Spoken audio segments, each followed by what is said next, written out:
for money so they can get their next drink. Last night, a fellow walked up to me and he said, "Sir, I'm just really in a lot of trouble." And he said, "I have a handicapped son. My car is broke down, and I'm out of money, and I've been on the phone the last 30 minutes trying to get somebody to come and help me. And what I really need is some money because 4 blocks that way is a gas station, and I just need to be able to get some gas."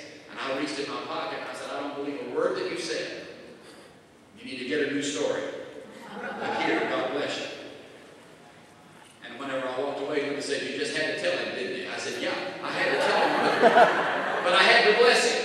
And so he got the $5 in his hand.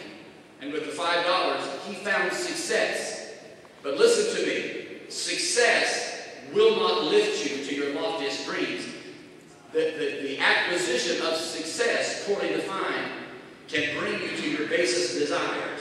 See, there's got to be a right definition of success. Understand this. Every good thing that God has for his people, Satan cleverly manufactures an appropriate impostor.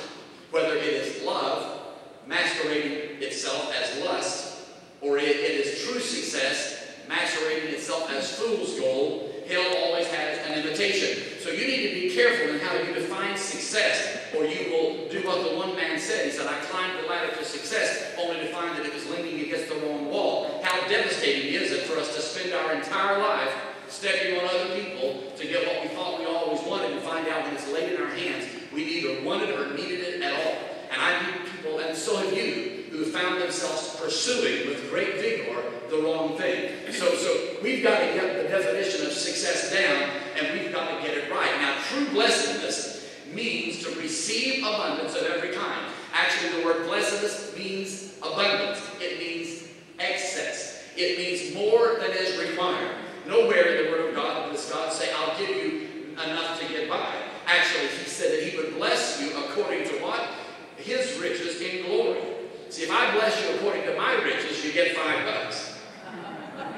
But if God blesses you according to his riches, it's a very different sort of blessing. There's an interesting thing. Every time I give somebody $5, Frank, I got $5 left. But God can give every one of us a world of our own, complete with all the resources that this world has, and it would not diminish his wealth, even a single cent. He's not like us. We have to understand who he is and the way he operates in order for us to actually walk in the blessings of God. So to be blessed means to receive abundance of every kind, an abundance of love, an abundance of health, an abundance of resources, an abundance of strength, an abundance of money, an abundance of children. All the kinds of things that God counts as blessing, those are covered by the word abundance. But listen, if you get all those things, you can get money, you can get power, you can marry the prettiest girl in town, you can have pretty babies, you can have a mansion on the hill and cars in the driveway. You can get all that stuff and still not have true success.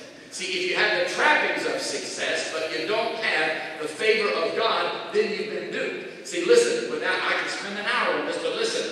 Abraham got true success, and Nicole Smith got the fool's gold variety. See, you got to understand, just because you have money. See, Elvis Presley got fool's gold. John Belushi got fool's gold. The long list, Marilyn Monroe. There's a long list of people that got money and riches and fame and adoration. People hungered for their autographs and desired to be able to touch their hands and to be in their presence. But they died alone, empty, destitute, and they would have traded it all for some peace. Just a bit of peace, a good night's sleep. They took drugs to induce sleep and drugs to inspire them the next day. And I'm simply saying, you can get all the trappings, but if all you get is the trappings of success, you've been duped. So how do you sort it out? Well, it's not easy. It's not easy because very cleverly, the enemy has fashioned success so that we all now desire what looks like success. It is defined for us on television with the talking heads, from Larry King Live to Bill O'Reilly and on and on. And now we have all sorts of television shows that are dedicated to it. And now Donald Trump himself is on television showing people the way to the top and how we can grow up and be just like him. And isn't it interesting how tens of thousands of people get in line so they can grow up and become just like Donald Trump? And I'm not Donald Trump's judge, and I'm not Oprah Winfrey's judge, but I'm just simply saying you've got to be careful with the trapping, because the trappings themselves do not always manifest themselves as real success. You've got to get the whole ball of wax. You and I are conditioned for a certain kind of success. We're conditioned by our parents. We're conditioned by the educational system.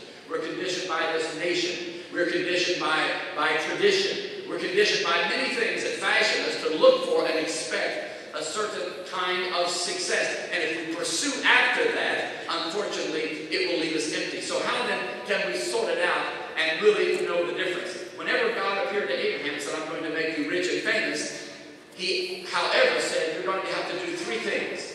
You're going to have to leave and leave and leave. And if you're writing notes, you can write this down, that leaving is the first step to success.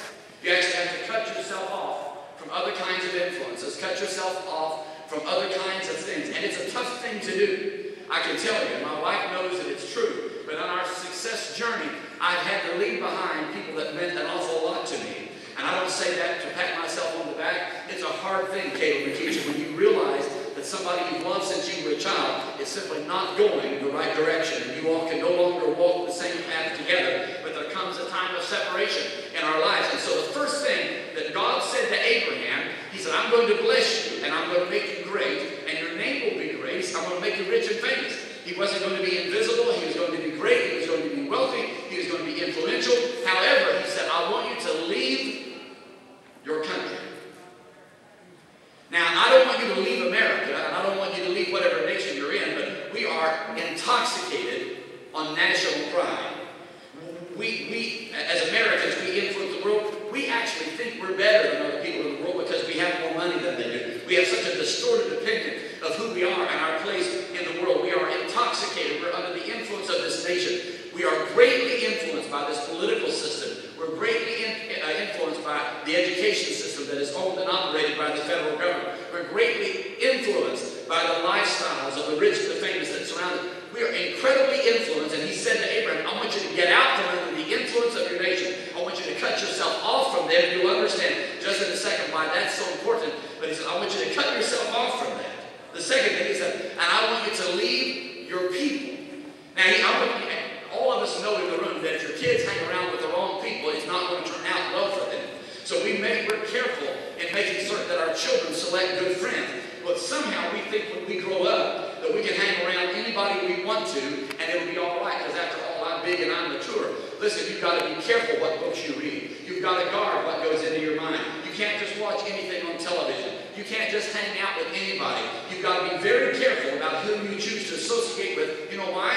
Because it is a fact that birds of a feather do flock together. It's been statistically proven again and again, and sometimes I'll do it just for fun. If you're in a crowd with people that are self-confident and willing to do it, you can get with 10 people and you can take all of their wages and look, and if they're 10 close friends, you'll find out that they all make $45,000 a year. You can do it. Look at your 10 closest friends, add how much money they make together, divide it by 10, and that's how much you make. Birds of a feather flock together. You cannot be running. One writer said you can't hang around with buzzards if you ever expect to soar with eagles. You got to separate yourself. And that's not an easy thing to do. So he told Abraham, I want you to get out from the influence of your peers.